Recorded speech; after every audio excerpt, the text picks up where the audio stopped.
கரூர்ல நடந்த அந்த இன்சிடென்ட் கிட்டத்தட்ட 41 உயிர்களை காவு வாங்கியிருக்கு. அந்த இன்சிடென்ட்ல இருந்து தமிழக மக்கள் மெல்ல மெல்ல நகர தொடங்கியிருக்காங்க. அந்த சூழ்நிலையில அந்த இன்சிடென்ட்டை பயன்படுத்தி தமிழ்நாடு முழுக்க ஒரு நரேட்டிவ், ஒரு விஜய்க்கு எதிரான ஒரு அரசியல் செய்யப்பட்டு வருகிறது. அதை பத்தியும் திரு விஜய் அவர்கள் அவர் கட்சி தொடங்கும் போது மிக நல்ல நோக்கத்தோடு தான் தொடங்கி இருப்பாரு. எந்த ஒரு அரசியல் கட்சியுமே நல்ல நோக்கத்தோடு தான் தொடங்கப்படும்ன்றதை நான் உறுதியா நம்புறேன். அந்த வகையில திரு விஜய் அவர்கள் தன்னை உயரத்துல வச்ச மக்களுக்கு ஏதாவது நல்லது செய்யணும் அப்படின்ற ஒற்றை காரணத்தை மையப்படுத்தி செய்யணுன்ற ஒரு அடிப்படையில அரசியல் கட்சி துவங்கி அவர் மக்கள் மத்தியில வராரு.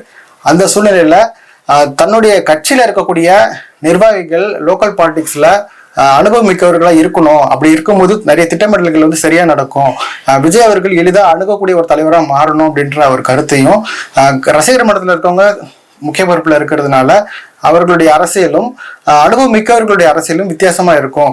திமுக, அதிமுக போன்ற அரசியல் கட்சிகள் முழு நேர அரசு செய்யக்கூடிய அரசியல்வாதிகள் அந்த கட்சியில இருக்காங்க. அவங்களுடைய அரசியல் சிந்தனைகள் வேற மாதிரி இருக்கும். ஸோ அதை எதிர்கொள்றதுக்கு உங்களுடைய கட்சிகள்லையும் பொறுப்பாளர்கள் அரசியல் பண்ணக்கூடிய ஆட்களா இருக்கணும். தற்போது உங்க கட்சியில இருக்கக்கூடிய நிர்வாகிகள், பொறுப்பாளர்கள் உங்கள் மீது அன்பும் விசுவாசமும் கொண்ட நபர்களாக அறியப்படுகிறார்கள். அவர்கள் உங்களோடு நிற்கிறார்கள். பல ஆண்டுகளாக ரசிகர் மன்றத்திலும் உள்ள இருக்காங்க. அதனால நீங்க பொறுப்பாளராக போட்டிருக்கீங்க. இதெல்லாம் சரி அப்படின்றத தாண்டி அரசியல் காலத்துல வந்ததுக்கு அப்புறமா முழு நேரமா அரசியல் செய்யக்கூடிய திமுக, அதிமுக, பிற கட்சிகள் அவங்க முழு நேரமே அரசியல் தான். அப்ப அவங்களை எதிர்கொள்ளணும்னா அவங்களை எதிர்கொள்றதுக்கு கவுண்டர் அட்டாக் பண்ற அளவுக்கு அரசியல்வாதிகள் உங்க கட்சியில இருந்தே ஆகணும். திரு எம்ஜிஆர் அவர்கள் கட்சி ஆரம்பிக்கும் போது திமுக இருந்தவங்க எம்ஜிஆர் கூட இருந்தாங்க. அவங்களுக்கு தெரியும் திமுக என்ன பண்ணுவாங்கன்ட்டு. அதுக்கு அசஸ் பண்ணிட்டு அதுக்கேற்ற மாதிரி கவுண்டர் அட்டாக் பண்ணுவாங்க. அந்த கவுண்டர் அட்டாக் பண்றதுக்கு உங்ககிட்ட ஆட்கள் வேணும்ன்றத வலியுறுத்தி தான் சொல்லியிருந்தேன். கரூர்ல நடந்த அந்த இன்சிடென்ட் முழுக்க விஜய் தரப்பு மட்டும்தான் காரணம், காவல்துறைக்கு இதுக்கு பொறுப்பு இல்லை அப்படின்ற ஒரு நரேட்டிவை செட் பண்ற விதமா எஃப்ஐஆர்கள் பதிவு பண்ணப்பட்டிருக்கு. நாமக்கல்லையும் சரி, கரூர்லயும் சரி. அதை பத்தியும் அந்த இன்சிடென்ட் கரூர்ல அந்த இன்சிடென்ட் நடக்கும்போது அந்த கரூர்ல சில சஸ்பீஷியஸ், அதாவது சந்தேகிக்கும் வகையில சில ஆக்டிவிட்டிஸும் இருந்திருக்கு. ரொம்ப இயல்பா அது இல்லை. அந்த கூட்டம் நெரிசல், அந்த ஸ்டாம்பீட் இயல்பா இல்லை.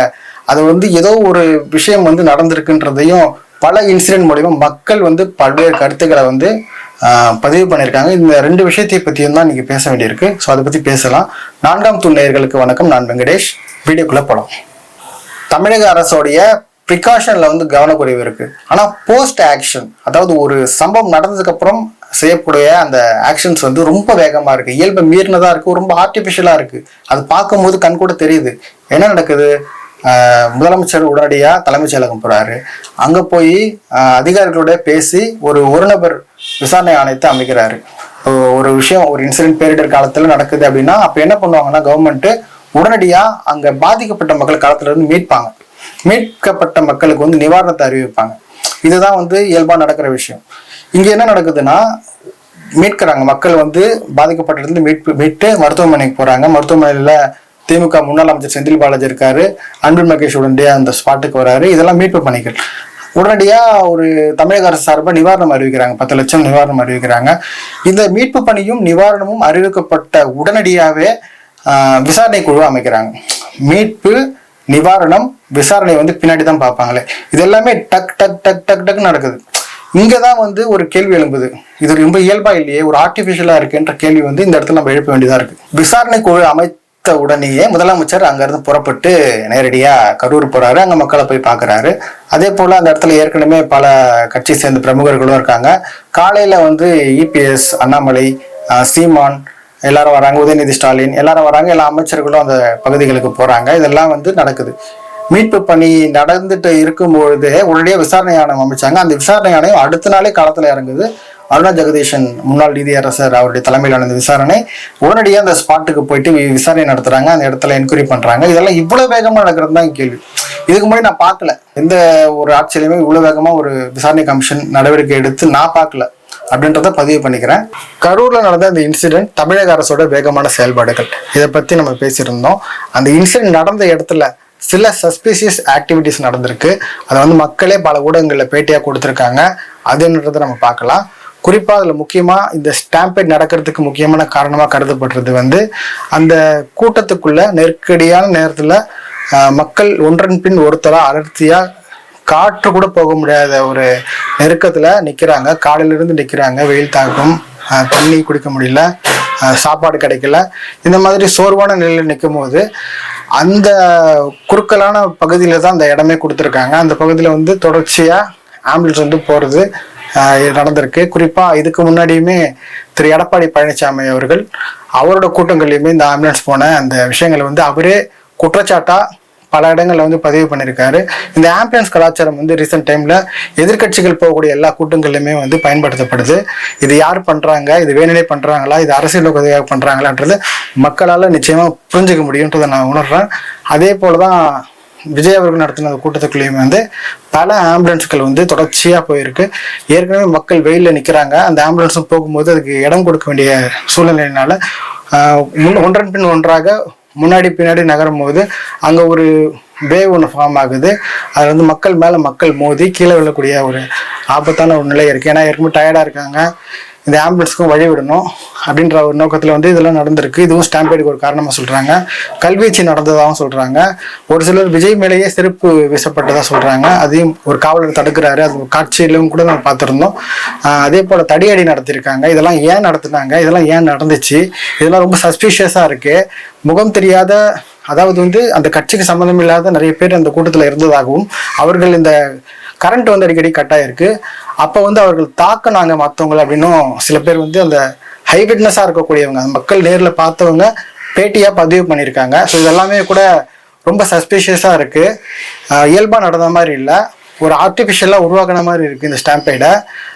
ஏற்கனவே டயர்டா இருக்கக்கூடிய மக்களுக்கு மத்தியில தொடர்ச்சியா ஆம்புலன்ஸ் போறதுன்றது ரொம்ப பெரிய பாதிப்பை ஏற்படுத்தும். அந்த பகுதியில வந்து மூடப்படாத ஒரு குழி இருந்துதான் சொல்றாங்க. மக்கள் வந்து இவ்வளவு கூட்ட நெருக்கம் வந்ததுக்கு அப்புறமா வெளியில போகவும் முடியாத அளவுக்கு ஒரு முக்கு சந்தா அந்த இடம் இருந்திருக்கு. ஸோ இந்த மாதிரி பல விஷயங்கள் வந்து இதை ஹேப்பன் ஆகிறதுக்கு காரணமா இருந்திருக்குன்னு சொல்றாங்க.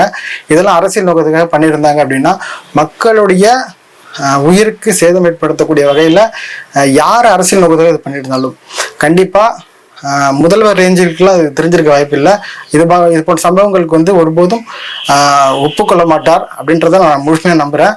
ஆனால் அங்கே லோக்கல் பாலிடிக்ஸ்ல இருக்கவங்க இது மாதிரி ஏதாவது பண்ணாங்களா, உண்மையிலே மக்கள் சொல்லக்கூடிய அந்த குற்றச்சாட்டு, ஐவிட்னஸாக பார்த்தவங்க சொல்லக்கூடிய குற்றச்சாட்டுல உண்மைத்தன்மையை வந்து அறிஞ்சு கண்டிப்பா இதுக்கான ஒரு தீவிரமான நடவடிக்கையை எடுக்கணுன்றதை மட்டும் நான் கேட்டுக்கிறேன். இதெல்லாம் அந்த இன்சிடென்ட் நடக்கும்போது நடந்த விஷயங்கள். இன்சிடென்ட் நடக்கிறதுக்கு முன்னாடி தடுக்கிறதுக்கான பல வாய்ப்புகளுமே இருந்திருக்கும். குறிப்பா வந்து விஜய் அவர்கள் போகக்கூடிய இடங்கள்லாம் எந்த அளவுக்கு கூட்டம் வருது அப்படின்றத மக்களுக்கு தெரியும். மீடியாக்கள் வந்து எல்லாமே கவரேஜ் பண்ணி காட்டிட்டு இருக்காங்க. காவல்துறைக்கு உறுதியா தெரியும். மற்ற கட்சி தலைவர்கள் ஒரு கூட்டம் கூட்டுறாங்க அப்படின்னா 10,000 பேர் வரேன்னா அங்கே 5,000 பேர் வருவாங்க, 10,000 பேர் வருவாங்க, மிஞ்சி போனால் ஒரு 12,000 14,000 பேர் வருவாங்க. இவ்வளோதான் நடக்குமே.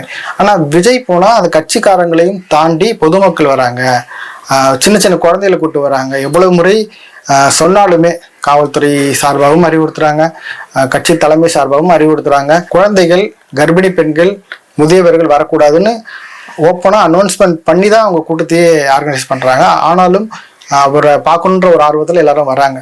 கரூர் வேலிச்சாபுரத்தில் நடந்த அந்த சோகமான உயிரிழப்பு நிகழ்வுக்கு விஜயும் தாவேக்காவும் மட்டும்தான் காரணம் அப்படின்ற ஒரு நரேட்டிவை தொடர்ச்சியாக காவல்துறை அதை பதிவு பண்ணிகிட்டே இருக்காங்க. எஃப்ஐஆர்லையும் அந்த மாதிரி தான் பதிவு பண்ணப்பட்டிருக்கு. அதே போல் அந்த திமுக கட்சியில் பணம் பெற்று வாழக்கூடிய அந்த மனிதர்கள் வந்து தொடர்ச்சியாக சமூக ஊடகத்தின் வழியாக விஜய் பெரிய குற்றவாளி, அவரை வந்து அரெஸ்ட் பண்ணணும் அப்படின்ற பல்வேறு கருத்துக்களை வந்து எழுப்பிட்டு இருக்காங்க. இதுல வந்து காவல்துறைக்கும் அரசுக்கும் சம்மந்தம் இல்லை, கட்சிக்கு மட்டும்தான் பொறுப்புன்னு சொல்லிட்டு நம்ம ஒதுங்கிலாம் நிற்க முடியாது. அரசாங்கமும் பொறுப்பு. ஏன்னா மக்களை காக்க வேண்டியது அரசாங்கத்தின் முதன்மை கடமை. அப்படின்னும் போது அந்த வேலுச்சாபுரத்துல விஜய் மாதிரி ஒரு பிரபலம் வராரு அப்படின்னா அங்க எவ்வளவு கூட்டம் கூடும்ன்றத காவல்துறை அசஸ் பண்ணியிருக்கணும். அந்த இடத்துல பர்மிஷன் கொடுத்துருக்க கூடாது. ஏற்கனவே தாவேக்கா வேறு பகுதிகளில் வந்து உழவர் சந்தை மைதானத்தில் வந்து கேட்டிருக்காங்க, கொடுக்கல. அதே போல ரவுண்டானா பகுதியில் வந்து கேட்டிருக்காங்க, அங்கேயும் கொடுக்கல.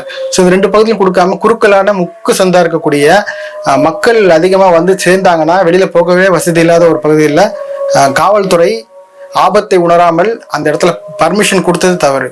அதை வந்து காவல்துறை ஏற்றுக்கொண்டுதான் ஆக வேண்டும். மக்கள் வந்து இதை பார்த்து கொண்டிருக்கிறார்கள்.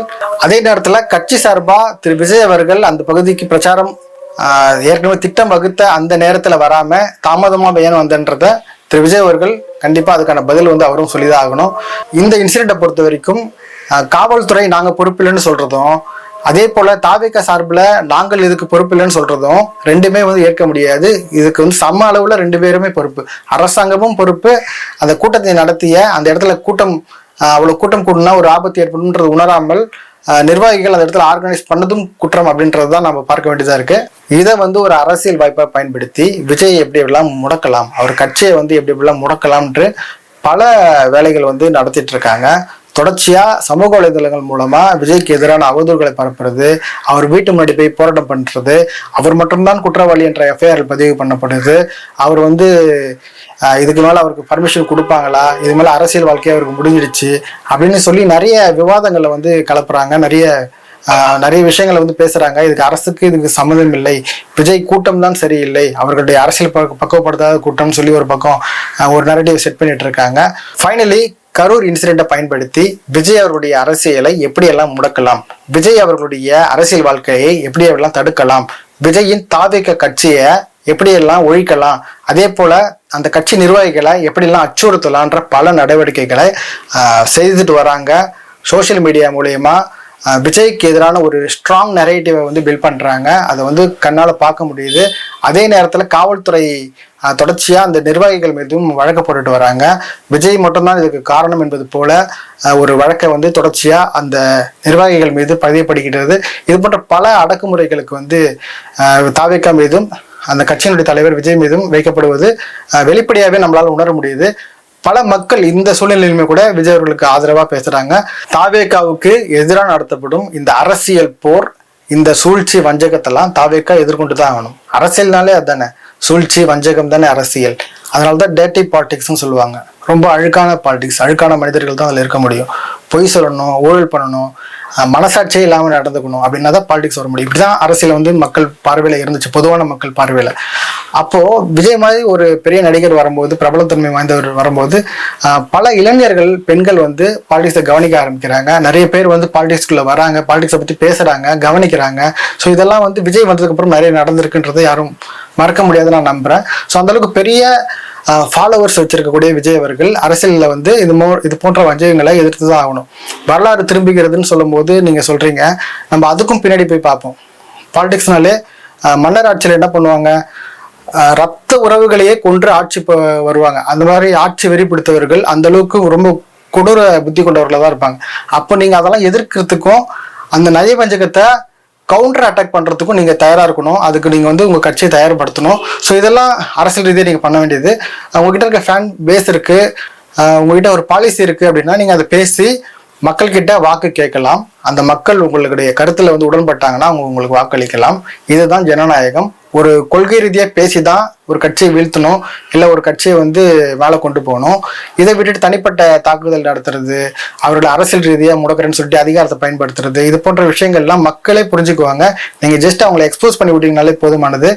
அதே போல தாவேகா கட்சியினுடைய செயல்பாடுகள்ல தவறு இருந்தா, அதுல விமர்சனங்கள் இருந்தா ஒருபோதும் நான்காம் தூண் வந்து அது விமர்சிக்க தவறாது. தொடர்ச்சியாக அந்த கட்சியில் மட்டுமல்ல, எந்த கட்சியில வந்து விமர்சனம் இருந்தாலும் அதை நடுநிலையோடு அணுகி அதை வந்து சரியான விஷயங்கள் மக்களுக்கு கொண்டு போய் சேர்க்கறது தான் எங்களுடைய நோக்கம். மக்களே, மீண்டும் ஒரு முறை வேறு ஒரு அரசியல் நிகழ்வோடு நான் உங்களை சந்திக்கிறேன். இந்த வீடியோ உங்களுக்கு பிடிச்சிருந்ததுன்னா உங்க ஃப்ரெண்ட்ஸ் அண்ட் ஃபேமிலிக்கு ஷேர் பண்ணுங்க. இந்த சேனலுக்கு சப்ஸ்கிரைப் பண்ணி உங்க ஆதரவு கொடுங்க. நன்றி, வணக்கம்.